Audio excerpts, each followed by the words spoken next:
Welcome to Coach's Corner, everybody. Thanks for watching the show. I'm your host, Coach Tripp, here on Four Wheel Drive Show we do every Wednesday night with my former teammate. To the left of me, this away, Billy Pendock. Billy, SU great defensive tackle below. Blaze Winter, his teammate. That's me. Part of that four-wheel drive with Timmy Green, All-American, and Phi Beta Kappa. And Jamie Kimmel wasn't a Phi Beta Kappa or a Rhodes Scholar like Timmy, but you guys were all different. You guys were all played professional football, all of four of you guys, and they should be honored. And I'm going to shout out to Syracuse, honor these four guys, man. And I hope Coach Brown is bringing back some of the alumni there at Syracuse, and because it's important to build that tradition. And you guys dropped the dozens of buckets of blood, sweat, and tears there. Thanks for joining the show, guys. Thank you, Paul. We're ready to punch a few. Man, we're gonna have a good show. Today. Our subject is unsung players.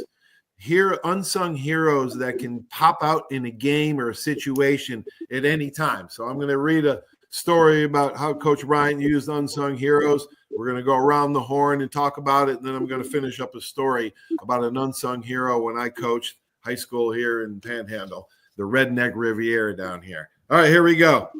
Keith Jackson, the greatest of all college football announcers, called it, quote, the greatest game I ever saw in person, unquote. Yeah, in a December 2002 poll by ESPN.com, the 1979 Sugar Bowl was voted the greatest college bowl game ever.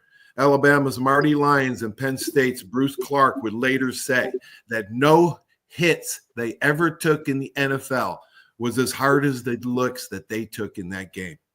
That's right. It was Joe Paterno's best defensive team, and it instantly won Alabama's respect. We were throwing the kitchen sink at them, said offensive tackle Buddy Adelette. We kept moving the ball in their territory, and every time we did, though, this is it. We were going to bust this open, but each time they sucked it up and stopped us, unquote. Alabama's defense did an even more thorough job on Penn State's offense. Neither Matt Suhey nor running back Mike Gooman could reach the line of scrimmage without an arm, shoulder, or helmet hitting them. Every time Fusina dropped back to throw the pass, he was pressured. The Tide led at halftime 7-0. Alabama had been the better team in the first half. Against the number one ranked defense in the nation, Bama rolled up 214 yards, 129 on the ground, while holding Penn State to -7 yards rushing and just 21 yards overall. Over the years, Alabama was saved time and time again by relative unknowns, unheralded, unsung players who stepped in key moments to make big plays, and now it happened again. Major Ogilvy had been Coach Bryant's primary punt returner, and now on a hunch, Coach decided to use Lou Eichner, a senior who had seen limited time during the season. Taking the Penn State punt at the 23-yard line, Eichner saw a mass of red shirts led by Big Byron Braggs. Oh, yeah, I had to hit him. He was forming down the left sideline and had a wall. He followed it. He cut back to the middle, raced all the way to the Penn State 11-yard line before it dragged him down. The 62-yard return stunned Penn State. Ogilvy, without breaking a stride, snatched the ball on the next play and skirted the sideline, went untouched into the end zone. With only seconds left in the third quarter, Bama was hanging on to a 14-7 lead. Quarterback Jeff Rutledge was hit in his territory, fumbled the ball, and Penn State recovers it at Alabama's 19-yard line. Seemingly out of nowhere, all of a sudden, cornerback Don McNeil collided with Penn State running back Fitzke just outside the 1-yard line and knocked him out of bounds. Fitzke would say after the game, quote, I don't know where that Alabama defensive back came from. In all the great football careers, there have been a handful of plays that define a coach's personality and his philosophy. McNeil's play did that for Bear Bryant. It was said by secondary coach Bill Brother Oliver, quote, one of the greatest individual efforts I have ever seen coaching, and I mean ever. On 3rd and goal at the 1-yard line, Alabama stopped Chuck Fusina. Fusina anxiously searched for the ball. How far is it? He asked Marty Lyons. Marty said about a foot. He looked Penn State quarterback in the eye, and Lyon said, "You better pass." But everyone knew that Paterno was not going to pass the ball. From the beginning of his career, Brian had believed the importance of stopping an opponent inside the 5-yard line. What made him just a great coach was the ability to make his players believe in that same thing. Okay? When the opposing team has the ball inside our 3-yard line, they aren't going to score, he said. They can't score. They must not score. If the team believes this, it's almost impossible for the offense to score, unquote. Well, the two teams lined up for 4th down. Murray Legg yelled, "Gut check." Byron Braggs would later say, "There was an excitement in the huddle. We were telling each other, this is Alabama football. This is what Coach Bryant taught us. The one moment we worked for, sweated for, come down to one play. It was all those winters in the lower gym." Well, Bucina did not take Marty Lyon's advice. They ran up the middle in the goal line stand from the Bama defense stands as the most famous play in Crimson Tide history, as it sealed the deal as Keith Jackson proclaimed the greatest bowl game I ever saw, unquote. Yeah. Those are the bare facts, folks. Yeah. Well, unbelievable, huh? Unsung hero Eichner brought him into the red zone and sealed it, and then they stopped him at the end. Buddy, I remember that game. Wow, that was a battle. That was a 1-2 battle, boy. God, those guys ended up being my teammates, man. And I was like, amazing. Shit, I the first time I stepped on the field at Bama and the varsity came on after back-to-back national titles, I looked at somebody, I went, holy shit, what the hell am I doing here? Yeah. I don't belong here. You know, Paulie, I played with Marty Lyons at the Jets. Yeah. Good old Marty.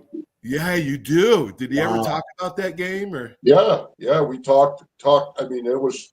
He told Bucina, "You're 6 inches away. You better throw." We no one knew at that time that it would go down as one of the greatest games of all time. You're too far away, man. That's a big long distance. Lions told him. That's a long way. You think about the guys they had there, Billy. Yeah, I mean, the guys that you were with there. Holy crap! Some horses. Yeah, you think about, I remember, like I was telling the story about Bruce Clark, Matt Millen being in my garage a few times, a few shows back, all those guys, that was one hell of a defensive. Hey, did you guys play Penn State? Did you guys play Penn State? Yeah, played them all 4 years. Oh, you did? Oh, you played them all with those guys against Bucina and like that defense? All 4 years. Right. How bad you guys get beat? Yeah, I think it was an ass whipping, wasn't it? Oh, was it? We had him on the ropes. We had him on the ropes 1 year, and I think Paterno outcoached us. I really did. He was great. He was great. All right, so tell the story. I'm going to tell the story in a second. When I was a coach, not when I was a player, about an unsung hero that you can use in certain situations. You guys can think of you guys are unsung heroes, man. Defensive tackle. You didn't get any ink. That's what first I want to give a shout out to every defensive nose or tackle that ever played the game, because your job as Blaze knows was to occupy 2 guys. If you didn't occupy 2 guys, you didn't play. Number one. I mean, that's the other thing I was going to say. When and Paulie, you just brought this to my mind, and Blaze will remember. Anytime, we had a guy at Syracuse that was just, if you looked at him, you could any roster in the country. The guy was just a beast, and not the smartest guy in the world, maybe not the most well-liked, had a big, strong connection with the Lord, very, very, very religious guy, quiet, come out of Georgia. I was thinking of the same person, man. I have the same person on my list right here. I just his name was Bernard King. Oh, not the basketball player, but we used to call him B-Cat. Now, whenever the guy didn't play, they never played the regular down. Whenever we got on the goal line, now Blaze, you remember this? Oh boy. You'd hear him in the back yelling, "Goal line, goal line," and then he'd come 10 yards and less. He'd go in the game, and I'm going to tell you what, he was a frickin' son of a bitch, man. He got drafted. He got drafted in the NFL as a special teams and backup player. That's how good he was. Yeah, Bernard was something special, man. He was. It is so weird that you say the same person I just wrote down here, and I'm thinking of how humble he was. I mean, how grounded, how spiritual he was at 19, 20 years old. Right. Teaching us about the Lord, teaching us about priorities. Right. Loving your family. I mean, this guy was way beyond anything important on the field. He was important for life itself. And you don't need to mention some big name or big celebrity or 99% of the people watching this have no clue of who Bernard King was. And I was very fortunate and blessed to call him my friend. And as far as, and you know this, we all three of us know, if you don't get the breaks in football, if you're not that guy that gets every chip in the right place, it might never happen for you. Yep, might never happen in college. Might never happen. I tell the story of Chris Good. Okay, Chris Good was a great defensive back. We were both walk-ons. I got my chance somehow. The good Lord gave me my chance. They didn't give him his chance. He started one game in Alabama. He started 7 years for the Colts. Yeah. 3 years. You just have to have. Hey, Billy, remember he would come into a room, Bernard, and he would come into a room, and he everybody would just like. I mean, if you imagine a top-ranked bodybuilder, he walked into the room and like his arms were, bigger than Billy's, and he had a vein down the middle, and he had a chest, his shoulders that were. Still in the doorway, and he had this smile and this calm, comforting approach, and then you could not help but love him. You couldn't help but just be mesmerized by his ability. This is a person that could run. And he didn't play, and he got drafted. I mean, that's humble. Now, quick funny story, Blaze. You remember this? Now he come out of I think it was Macon, Georgia. I'm not sure what part of Georgia, but I remember the first week at Syracuse, we got a dome over there, and we're out practicing down in 25, 30 degree weather out down on down on the open field down there, and I remember Bernard King's looking at me going, "The only reason I came here is we had a dome. What the hell what are we doing outside?"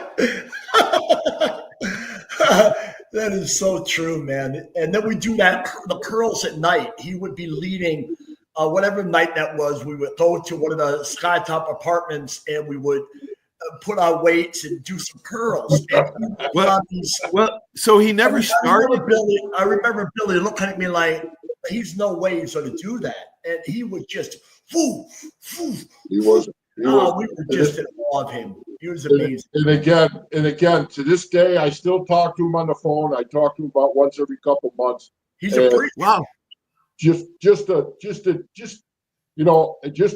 guys like this that people, that people don't hear about, that 95% of the people that are played the game that aren't names in the game, that people don't they didn't play a lot, they didn't start. Hey, he never started, but he never let it become bitter. He never let it bitter him. That he had a great attitude, and and we got caught. If to truth be told, we got caught in a coaching change. As you guys all know, that's true. It's kind of a tough situation when you're 2 years with one coach, you're 2 years with another. Oh, I know. I had Coach Bryant. I had the transition from Coach Bryant to Perkins. I was right in the middle of it. Yep. And You guys had coaching change too.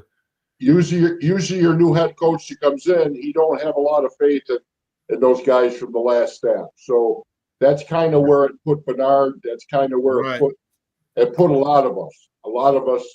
All right. You know what it is rather amazing to think about.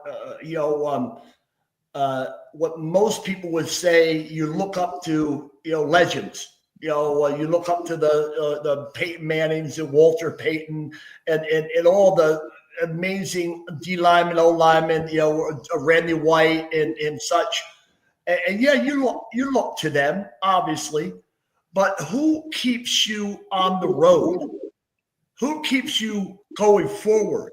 Right. Those are the ones I mean, for me as a young boy visiting Syracuse, the one that kept me positive was a guy named Michael Delapizzi, who's a coach at Nanuet High School. He's half my height. He's my best friend that we played ball with in the streets.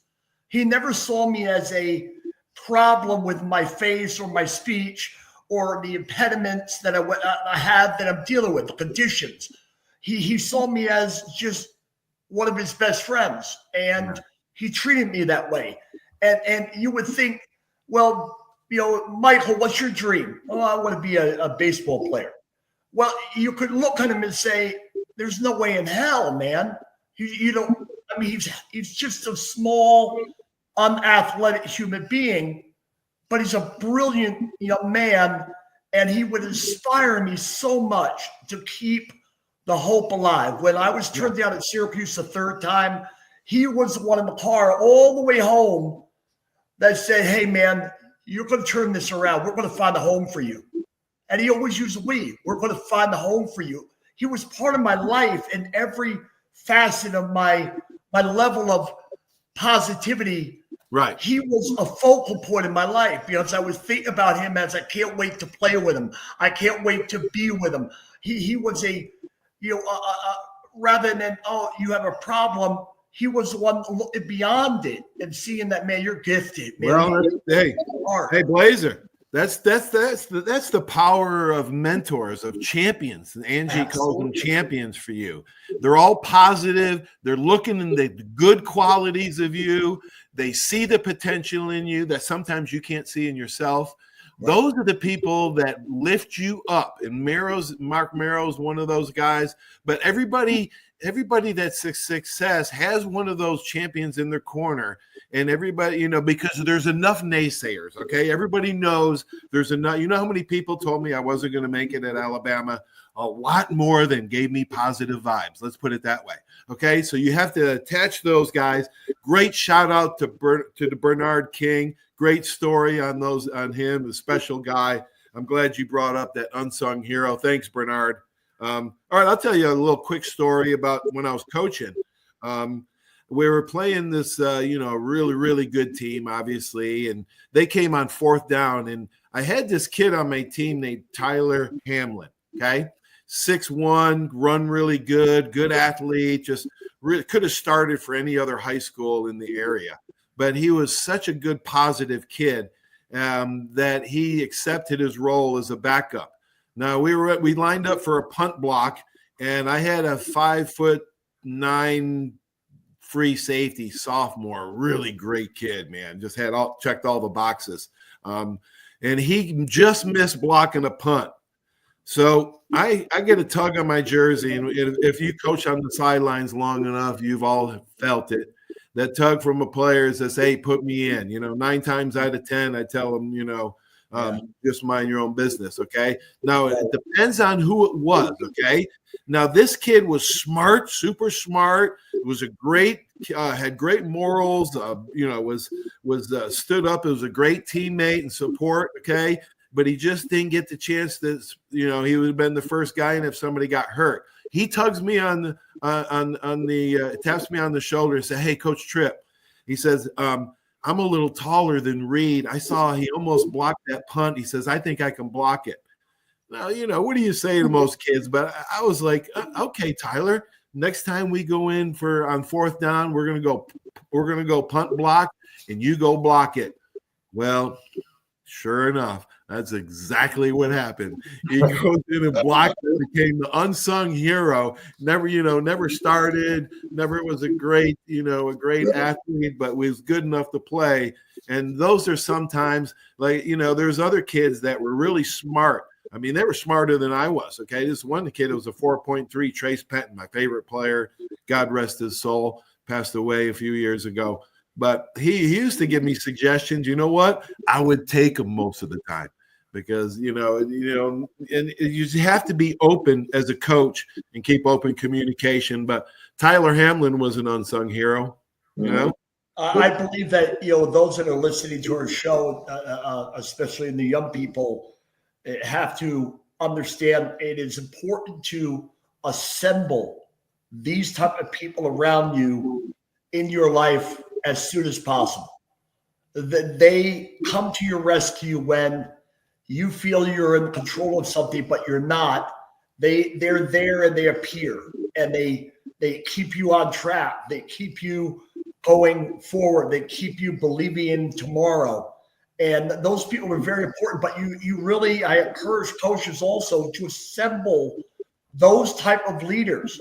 And they're not always the starter. They're not always the superstar. In the four-wheel drive, right, no doubt about it, the man right up there, Billy Pendot, was that unsung hero. He was the rock. He occupied at times 3. So we could all go what? One-on-one.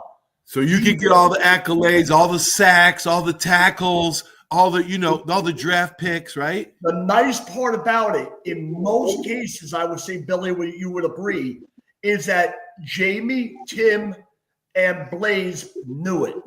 That is the key to it here, is that the player that has these heroes acknowledges them rather than sees it as a weakness. Right. They acknowledge the fact that without you, I would be nobody. Right. I would be nobody. I would not have made the way home. I would not have got the play I made without Billy. I would not have learned the weight room as it being so important. I wouldn't even know, and I might start crying, but I would not have even understood what humor and laughter was about because I was a miserable motherfucker. I was miserable in trying to prove who I was. And that man made me laugh.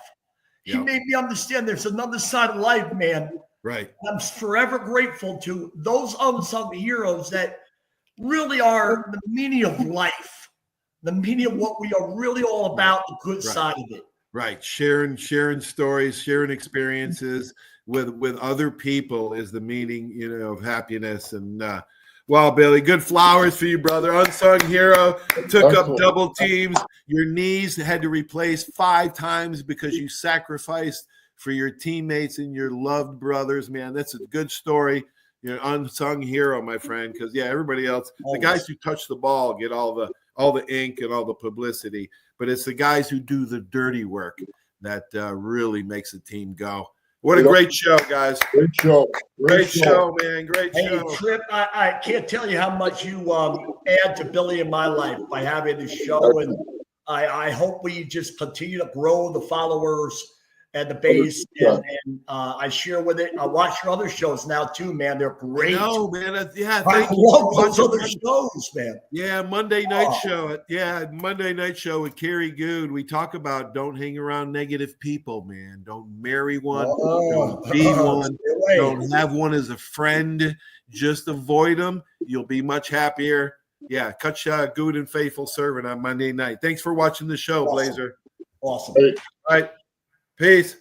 Peace, man. Bye. Good seeing you. See you guys. Wow, what a show, huh? A little emotional, but hey, unsung heroes are critical for, I think, every great team. Stay tuned for these great messages. Without these sponsors, this show just wouldn't be possible. Thanks for watching, everybody. So long. There's a reason why Hill Kelly in Pensacola is the #1 selling Chrysler Dodge Jeep Ram dealer between Jacksonville and New Orleans. While other dealers have taken advantage of a competitive market with higher prices, Hill Kelly has discounted prices to the lowest of the year. And Hill Kelly in Pensacola won't surprise you with excessive charges beyond the selling price. Come see why people from Milton, Pace, Foley, Bay Minette, Daphne, Gulf Shores, Mobile, and beyond are driving to Hill Kelly in Pensacola to buy their next new Chrysler, Dodge, Jeep, or Ram. At Hill Kelly, the bottom line price and your satisfaction are what really matter. So before you sign, check the bottom line and make the trip to Hill Kelly in Pensacola to see what true local ownership can do for you. At Hill Kelly Chrysler, Dodge, Jeep, Ram, Highway 29 in Car City, Pensacola. Or shop online 24/7 at hillkellydodge.com. When it comes to bottom line pricing, nobody beats a Hill Kelly deal. Nobody. 75 years of service in high-tech today. It's Pensacola Glass Company at 433-8348. High-tech is a term often applied to advanced services and products in today's marketplace. And today, glass is much more than a simple painted brittle, see-through stuff we hit baseballs through when we were kids. Glass is now a product with unique flexibility in both performance and application. And Pensacola Glass Company is growing right along. That's Pensacola Glass Company at 433-8348. Are you riding around in a filthy vehicle? Dirty car no more. Visit Ronnie's Car Wash today to get it shining in no time. They have 3 convenient locations with another coming soon. The unlimited monthly wash packages start as low as $14.95 per month with free vacuums, multi-purpose spray and towels. Visit them in Gulf Breeze, Navarre, Fort Walton, and soon Crestview. Don't wait, wash today. Be sure to see Ronnie's Car Wash on Facebook to see the latest specials and discounts. You'll be riding and shining in no time. That's you trying to fix the plumbing yourself to save a few bucks. Doing things yourself doesn't always end well. The same goes for insurance. That's why Auto Owners works with local independent agents who tailor coverage to meet your needs and offer discounts for life, home, car, and business insurance. Because sometimes you need a professional to get the job done right. That's simple human sense. My name is Steve Reynolds. I'm the manager and owner of Cordova Lanes, and we help keep your mind out of the gutter. Cordova Lanes is part of the community of Pensacola. Being here for 43 years, we've entertained more people than any other bowling center in the city. We self-fund for a living. Cordova Lanes is located at 2111 Airport Boulevard in Pensacola, behind Cordova Mall. Come on out and see us at Cordova Lanes Bowling Center. Thank you.